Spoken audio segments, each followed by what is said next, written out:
Como he dicho en varios vídeos anteriores, las entidades que conforman la Corporación Arconte están muy interesadas en la creación de religiones y cultos que se dedican a la adoración de las deidades a las cuales sirven fervientemente.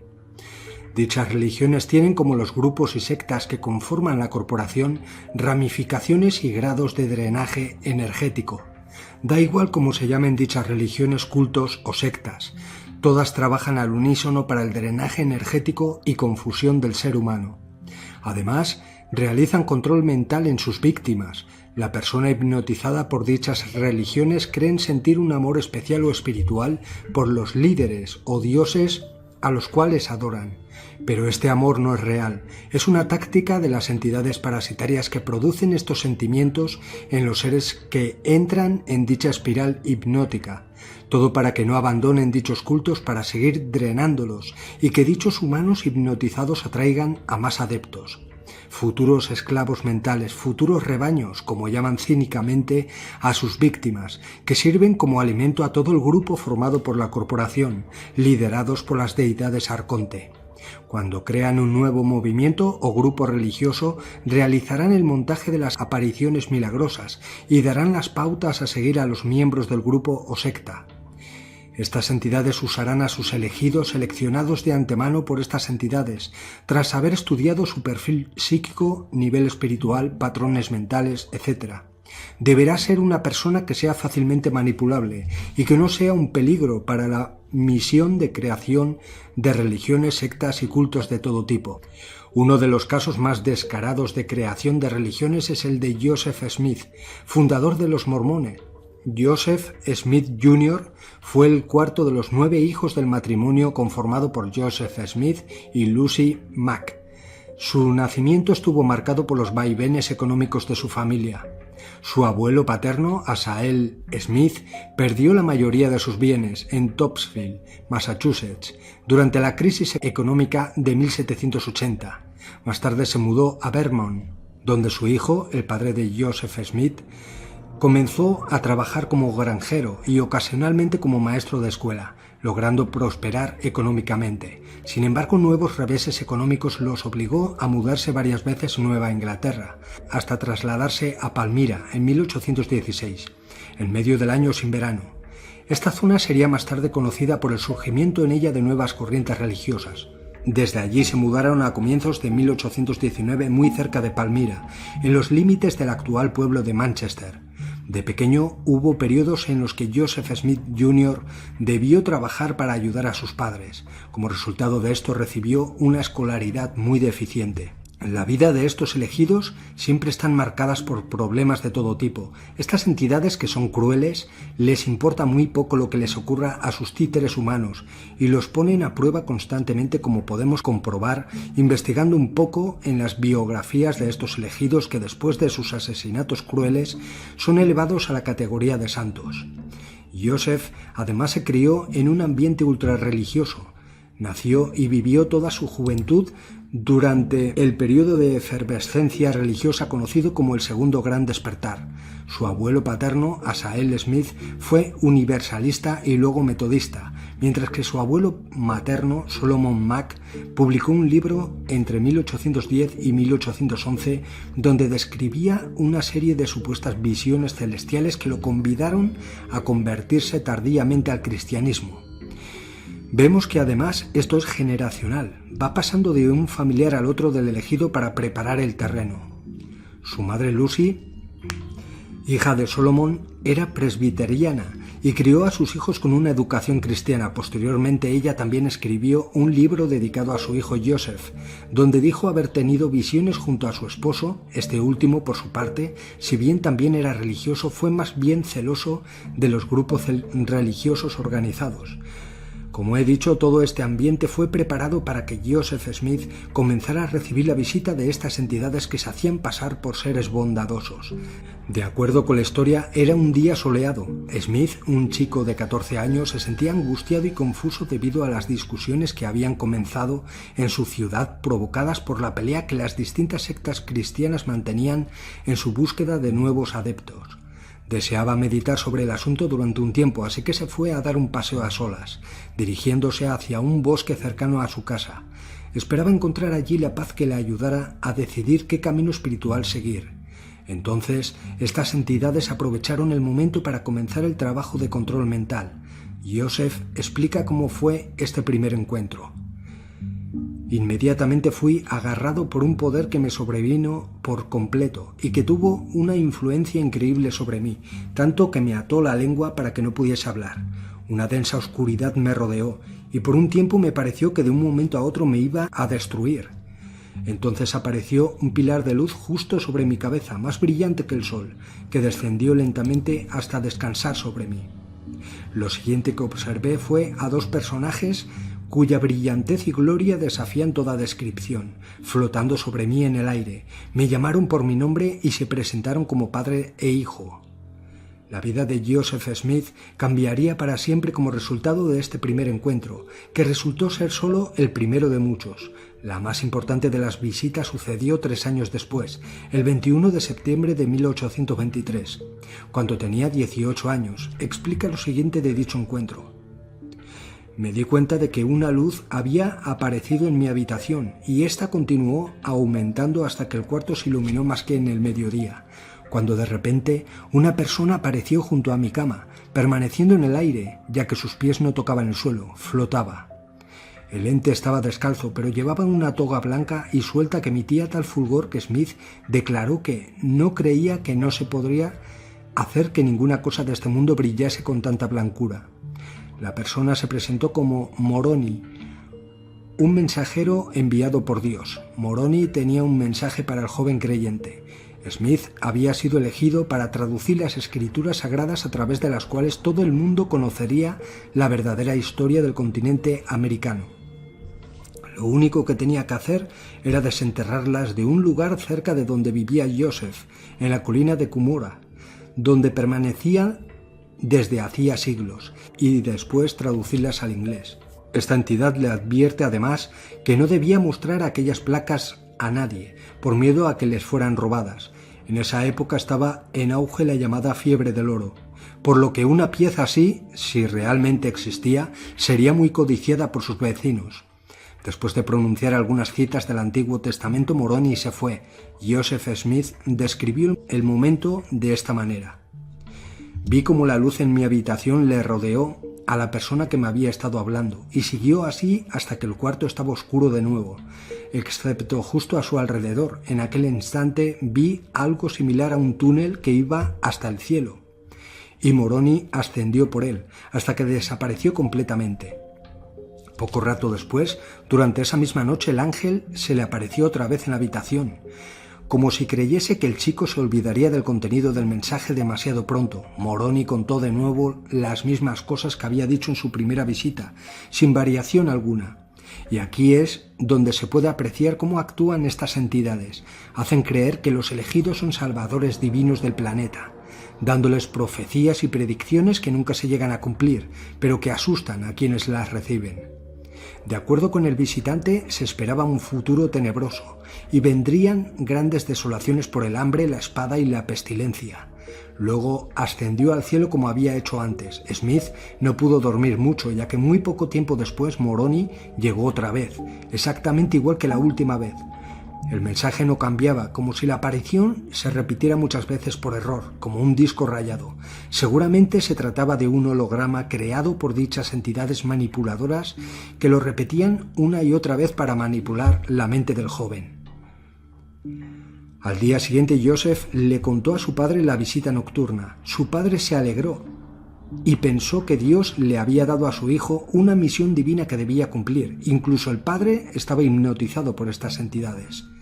Antes de la publicación del Libro de Mormón y de su ministerio como profeta, Joseph Smith se hará cargo del sustento de su familia debido a la muerte de Alvin, el hermano mayor, y a que su padre era demasiado anciano. Joseph Smith encontró enterrado en el lugar que le habían indicado dichas entidades el Libro de Mormón, que eran unas planchas de oro. Llevaría a cabo su traducción y su posterior publicación en 1830. Según lo traducido, el Libro de Mormón, al igual que ocurre con la Biblia, no fue escrito por un único autor, sino que fue escrito por varios profetas americanos de origen semita en diferentes etapas temporales, antes y después de Jesús. Uno de los últimos libros que conforman el Libro de Mormón fue escrito por un personaje llamado Mormón, de ahí el nombre de mormones, que significa los seguidores de Mormón, una especie de líder espiritual, historiador y militar de un pueblo conocido como nefitas. Mormón sería el encargado de compilar los libros de los anteriores profetas, mientras que su hijo Moroni, el mismo que se le apareció a Joseph Smith, se encargó de añadir algunas anotaciones. Moroni, tras hacer sus aportes al Libro de Mormón, temiendo una pronta muerte a causa de sus enemigos, un pueblo conocido como lamanitas, que acabaría aniquilando a los nefitas, enterraría la obra para que siglos más tarde pudiera ser recuperada. Según estas entidades, el Libro de Mormón no pretende sustituir a la Biblia, sino ser un testamento más de la misma. Su argumento se inicia con la vida de un profeta judío llamado Lehi, el cual, temiendo ser asesinado por sus correligionarios, huirá de Judá en tiempos del rey Sedequías en el año 600 a.C., justo poco después de la ocupación de la ciudad por parte del rey babilonio Nabucodonosor. En el 597 a.C., Lehi y su familia cruzarán el océano Atlántico para llegar a una tierra llamada Abundancia, que alude a América. De la familia del profeta Lehi destacan dos hijos, Lamán, el hijo mayor y que se caracteriza por su rebeldía, y Nefi, obediente a su padre y celoso de la ley de Dios. Del primero saldrá un pueblo conocido como lamanitas y del segundo los nefitas, los cuales van a estar enfrentados por generaciones hasta que finalmente los lamanitas acuden con la totalidad de los nefitas. Los lamanitas, según el libro, serían los antepasados de las tribus indias de tiempos de Joseph Smith. Además, se habla de otro pueblo conocido como jareditas, los cuales, antes que Lehi, huirán de Sumeria hasta Centroamérica tras la confusión de lenguas de la Torre de Babel narrada en el Génesis. De especial importancia tiene una aparición de Jesucristo resucitado a los nefitas, los cuales antes del nacimiento de Cristo habían creado una iglesia propia en una región llamada Mormón, de donde recibiría su nombre el profeta homónimo, y ya se autodenominaban cristianos.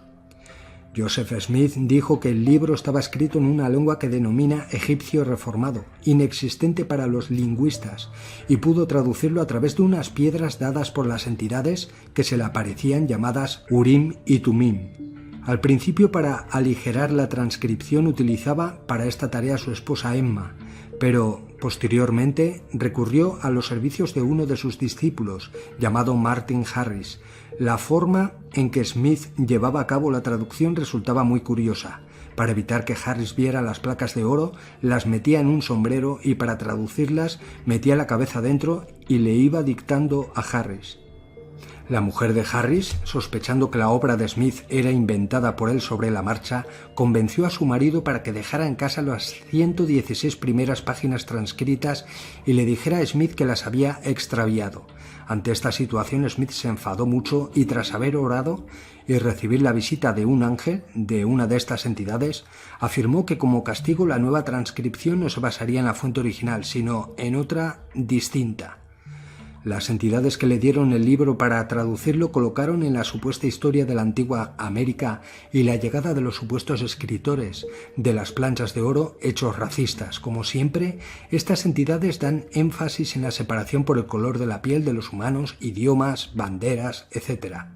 Según el Libro de Mormón, la familia del profeta Lehi era blanca, a pesar de que los hebreos originales tenían la piel oscura. Los descendientes de Nefi, fiel a su padre y a Dios, permanecerían con este color de piel, mientras que los descendientes de Lamán, rebeldes y crueles, serían castigados con un oscurecimiento de su piel. Pone lo siguiente en dichas escrituras: ya que eran blancos los lamanitas y sumamente bellos y deleitables, el Señor Dios hizo que los cubriese una piel de color oscuro para que no atrajeran a los de mi pueblo, los nefitas. Este pasaje y otros más del Libro de Mormón no impidió que se aceptaran a negros como miembros de la Iglesia, pero no se les permitió ejercer como sacerdotes hasta 1978, aunque la causa de este acto, entre comillas, benevolente, se debe a que esta fe comenzaba a crecer en gran medida en Brasil. Joseph Smith mostró a lo largo de su vida las placas de oro en las que estaba escrito el Libro de Mormón a 11 de sus seguidores. Oliver Cowdery, David Whitmer y Martin Harris fueron los primeros. Sin embargo, tras conflictos internos entre ellos y Smith, fueron excomulgados y los tres confesaron haber mentido respecto a su testimonio. Tras la muerte de Joseph Smith no se supo más de estas placas de oro. Los mormones afirman que estas fueron arrebatadas por Dios. Dijeron que los ángeles se las llevaron, las mismas entidades que lo engañaron. El Libro de Mormón fue la base ideológica de la denominada Iglesia de Jesucristo de los Santos de los Últimos Días. Joseph Smith estaba tan hipnotizado por estas entidades que se aplicó los títulos de profeta, apóstol de Jesucristo y líder de la Iglesia por la voluntad de Dios Padre y la gracia del Señor Jesucristo. Como hemos visto, los mormones estaban muy influidos e hipnotizados y partirán al oeste en busca de la Nueva Jerusalén, pero esta no fue la única causa que les impulsó a emigrar a tierras del oeste. Por un lado, Joseph Smith, que ya contaba con 50 seguidores en apenas 2 meses tras la publicación del Libro de Mormón, buscaba un número mayor de fieles. Además del proselitismo, en su ciudad había sufrido un par de intentos de agresión hacia su familia, y esto también le ocurrió a algunos de sus seguidores. En primer lugar, marcharon hacia Kirtland, en el estado de Ohio, en 1831. Allí sus seguidores compran propiedades, construyeron un gran templo e incluso llegan a fundar una sociedad anónima en 1836 que actuaba a manera de banco. Esta sociedad emite billetes de banco de forma que pudieran comprar material inmobiliario. Los mormones van a ser sus principales clientes y Joseph Smith invertirá mucho dinero en ella. Pero 2 años más tarde, este banco quiebra. Smith asumirá la responsabilidad de la quiebra y no habrá decepciones por parte de sus seguidores. Pero aquello supuso la gota que colmó el vaso entre sus vecinos, pues veían con malos ojos a los mormones. La pérdida de su interés y la subida de precios será un buen inicio para esta hostilidad. En este momento surgirán las primeras manifestaciones violentas contra Joseph Smith y sus seguidores. A él lo sacan de forma violenta de su casa, lo bañan en brea y lo empluman para humillarlo. Además saquean y destruyen propiedades de los mormones. Las entidades ahí no hicieron nada para ayudarlo, al revés. Le dijeron que aguantara, ya que Satanás intentaría que la verdadera religión que estaba creando no saliese adelante. Smith partirá de Kirtland hacia el estado de Missouri, aunque las hostilidades hacia los mormones no desaparecerán. Ante esta situación, Joseph Smith organizará un grupo paramilitar formado tanto por parte de sus seguidores y algunos simpatizantes. Serán conocidos como Danitas.